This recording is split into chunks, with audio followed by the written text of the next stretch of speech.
Rejection, though often painful, is not merely an end. It is a mirror that reveals hidden truths.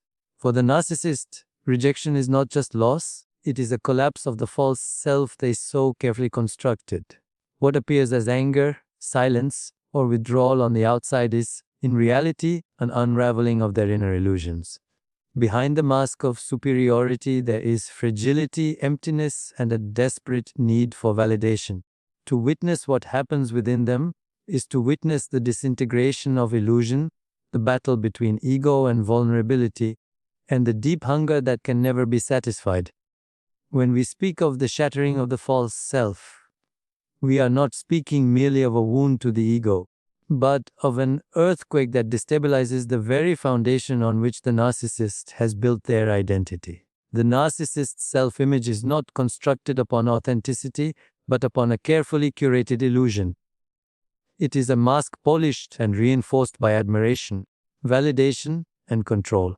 This mask allows them to avoid confronting the fragile and often wounded self that lies beneath. Yet rejection comes as an uninvited force that cracks open the surface, and in that instant, the illusion is no longer impenetrable. Rejection exposes the fragility they have tried so hard to conceal. When someone withdraws love, attention, or acknowledgement, it destabilizes their inner equilibrium. Suddenly, the very foundation of superiority collapses, and what is left behind is not strength but emptiness. This emptiness is not new. It has always been there, but it has been hidden under layers of grandiosity. Rejection makes it impossible to maintain that cover. It is as if the lights have gone out in the theater where they have been playing the leading role, and the stage is revealed for what it truly is, empty and silent.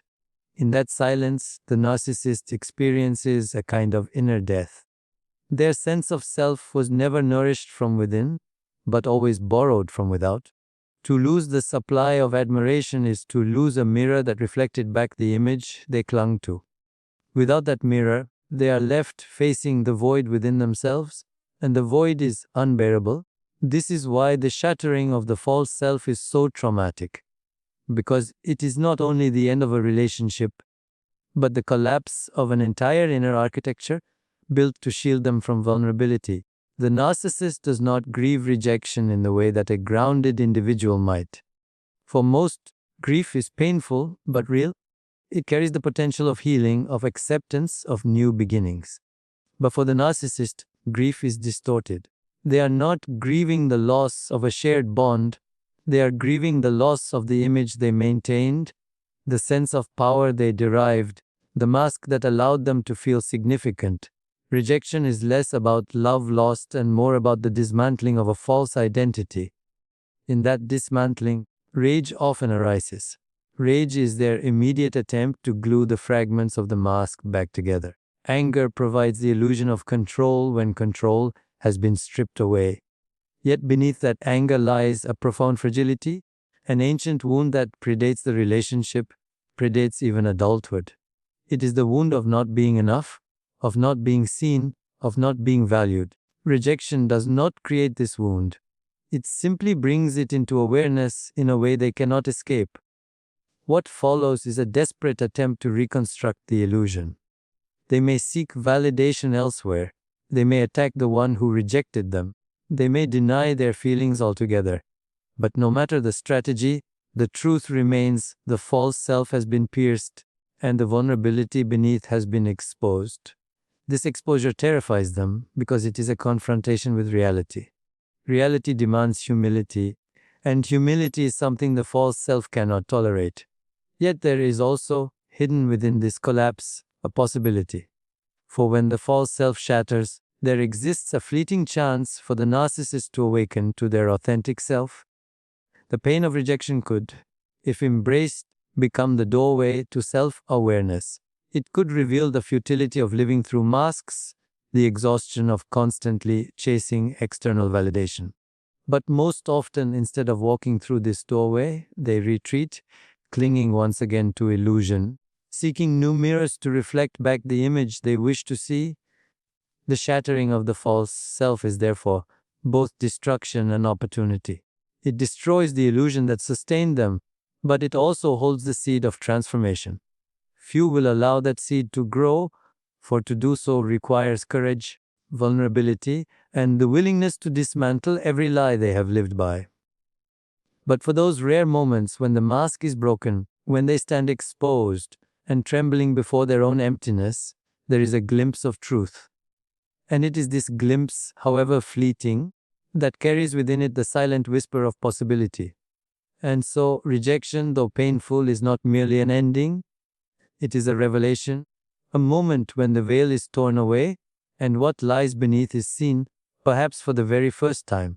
When rejection enters the life of a narcissist, it is not simply an uncomfortable moment or a minor inconvenience. It is an earthquake that shakes the very foundation of their identity.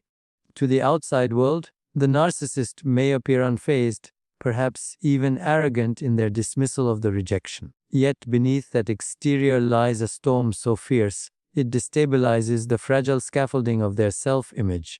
The cycle they enter is one of rage and despair, a pendulum swinging back and forth between two extremes of suffering, neither of which brings them peace. The rage arises first because it is the most immediate defense. Rejection is perceived not as a natural part of human relationships, but as a personal attack on their very being. The ego cannot tolerate the idea that someone has seen through their facade, that someone has chosen to walk away, and so the fire of anger burns, fueled by humiliation and fear of exposure. In this state, the narcissist may lash out, project blame, or seek to diminish the one who rejected them. This rage is not born of strength, it is born of fragility. It is the desperate attempt of the ego to reclaim control, to cover the wound that has just been torn open. Yet rage cannot be sustained forever. After the flames subside, despair follows like a heavy shadow. It is in the quiet moments, when no one is watching, that the narcissist feels the emptiness most acutely. They are confronted with a void they cannot fill, a loneliness that feels unbearable. The mask of superiority they wear crumbles in solitude, and what remains is a fragile self that feels unworthy, unseen, and unloved. In this despair, they may withdraw, collapsing inward, consumed by the silent agony of a wound that will not heal. The despair is not healing, it is paralysis, a sinking into the very insecurities they fight so hard to deny. The tragic pattern is that rage and despair do not resolve one another, they feed each other. The more intense the rage, the deeper the despair that follows.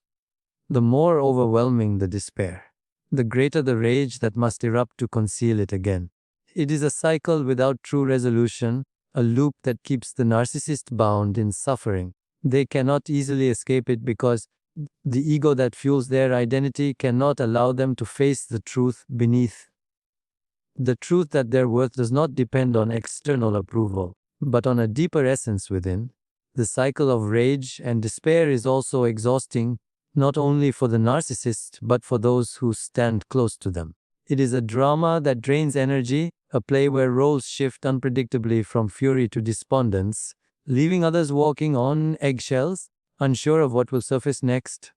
For the narcissist, this cycle reinforces their own isolation. The more they rage, the more they push others away. The more they collapse into despair, the more they alienate themselves from connection. And so rejection, which might have been an invitation to reflect and grow, becomes instead a prison of reaction and suffering. At a deeper level, this cycle is the narcissist's unconscious cry for help. Rage is their way of saying, "See me, do not dismiss me." Despair is their silent plea, "Love me, even when I feel unlovable." But these cries are hidden beneath layers of defensiveness and projection, making them almost invisible to the outside world. The tragedy is that in their attempt to protect themselves from pain, they intensify it. The armor of anger and the shroud of despair do not protect them, they imprison them. What happens within them after rejection, then, is not merely a psychological response. It is a spiritual crisis, a battle between the illusion of the ego and the reality of the self. The ego thrives on control, validation, and admiration, but rejection strips all of that away, leaving the raw vulnerability of being exposed. In those moments of despair, if the narcissist were able to sit with the pain rather than react to it, transformation could begin. Yet most retreat back into the cycle, unable to see that within the wound lies the potential for awakening. The cycle of rage and despair is the soul's shadow struggling to find light, the fractured self longing to be whole. And until that deeper recognition is embraced, the cycle repeats itself endlessly, painfully, inevitably. The truth is, rejection is not a punishment. It is a mirror. And in that mirror, what is revealed is not weakness, but the invitation to dissolve the illusion and discover the strength of what is real. When the narcissist faces rejection, what begins to unfold within them is a desperate search for something that will fill the void left behind. Their entire identity is built upon the reflections they receive from others, and when that mirror shatters, they are left standing before the vast emptiness of their own unacknowledged self. In this silence, there is a profound discomfort, a gnawing hunger, as if the ground beneath them has suddenly disappeared. To understand this is to realize that what drives them is not strength, but fragility disguised as power. They move quickly to patch the wound, because to linger in it would be unbearable. Validation becomes the air they must breathe, the nourishment they cannot survive without. They seek new admirers, new companions, new audiences who will reflect back the illusion they so desperately cling to. The pursuit is frantic, not born of joy or genuine connection, but of survival. Their mind tells them, if one person does not see my worth, another will. If one source dries up, there must be another well to drink from. But beneath this restless seeking lies the truth. No amount of external supply will ever soothe the aching void within. The irony is that every new search for admiration only deepens the dependency. They believe they are chasing freedom, but in reality, they are tightening the chains that bind them to others' opinions. They mistake attention for love and applause for worth, yet neither can truly anchor them. Their self becomes like a house built upon shifting sand, crumbling each time the tide changes. Rejection, therefore, is not just an external event, it is a crack that reveals the foundation was never solid to begin with. As they seek new sources of validation, the patterns repeat themselves. They may charm, seduce, or manipulate to recreate the illusion of being adored, but underneath there is always a fear of losing it again. It is a cycle that feeds upon itself. The more they gain, the more terrified they become of losing, and the more they lose, the more desperate they become to gain. This endless loop traps them in a state of inner restlessness. They cannot stop seeking, for to stop would mean to face the silence of their own unhealed self. And yet, there is something profoundly human in this search. It reveals not just the narcissist's pain, but the universal longing we all share, the desire to be seen, to be acknowledged, to feel that our existence matters.